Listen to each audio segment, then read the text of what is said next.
Captain Sarah Chen had been missing for 72 hours when command officially declared her MIA. Her helicopter had gone down deep in enemy territory during a storm, and despite 3 search missions, they found nothing but wreckage and silence. Her team refused to believe she was gone, but the paperwork didn't lie. The memorial service was scheduled for the following week. Before we begin, tell us in the comments where in the world you're watching from. What they didn't know was that Sarah had survived the crash with nothing but a fractured radio, a sidearm with 1 magazine, and a determination that burned hotter than the fire that consumed her aircraft. She had crawled from the wreckage at 3:22 a.m., rain washing the blood from her face as explosions lit up the valley behind her. Every bone in her body screamed for rest, but she knew the enemy would come looking. So she moved one painful step at a time into the darkness of the forest. For 3 days, Sarah stayed invisible. She moved only at night, sleeping in muddy ditches and hollow logs during the day. Her radio was damaged, able to receive transmissions but not send them. Through the static, she heard her own memorial being planned. She heard her best friend, Lieutenant Marcus Reed, arguing with command, insisting she was still alive. "Sarah's the toughest person I know," Marcus said, his voice breaking through her earpiece. "If anyone could survive out there, it's her." Sarah pressed the radio close and whispered into the darkness, "I'm here, Marcus. I'm still here." On the 4th night, everything changed.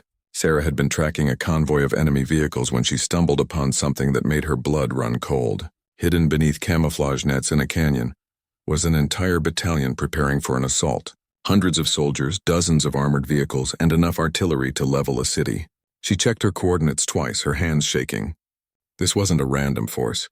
They were positioned exactly 20 miles from forward operating base Phoenix, where 3,000 Allied troops were stationed, completely unaware of the threat gathering in the shadows. Sarah's mind raced. Her radio couldn't transmit, and she was 4 days deep in hostile territory with no way to warn anyone. She watched through her cracked binoculars as enemy commanders gathered around maps, pointing at what she knew was her base. The attack was coming at dawn, just 5 hours away. 5 hours until everyone she cared about walked into a massacre. Then she remembered something her instructor had told her years ago during survival training. "If you can't call for help, make them come to you." Sarah looked at the ammunition depot at the far end of the enemy camp, then at her sidearm. It was crazy. It was probably suicide, but it was the only chance her people had. She moved like a ghost through the canyon, avoiding patrols by seconds. When she reached the depot, her hands were steady as she rigged her last 2 grenades to a fuel barrel. She set the timer for 10 minutes, then ran toward higher ground, her injured leg burning with every step. At exactly 5:57 a.m., the explosion tore through the canyon like a miniature sun. The blast was so massive it registered on seismic monitors 200 miles away. At Phobie Phoenix, the night shift radar operator jumped from his chair. "Sir, massive explosion, grid 7942. That's deep in the exclusion zone." Within seconds, a surveillance drone was diverted to investigate. What it found made every commander in the room go pale. An entire enemy battalion now scrambling in chaos, positioned for an attack on their base. But there was something else.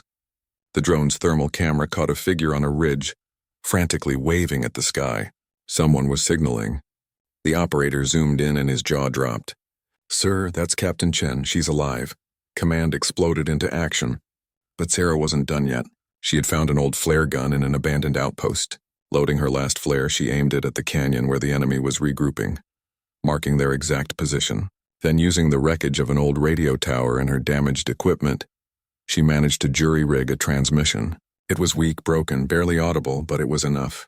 "Phoenix Actual, this is Raven 6. I have eyes on hostile battalion grid 7942. Request immediate fire mission. Danger close." The radio room at Phoenix went silent. Then Marcus grabbed the microphone, tears streaming down his face. "Raven 6, this is Phoenix, confirmed, air support inbound." "Welcome back, Sarah."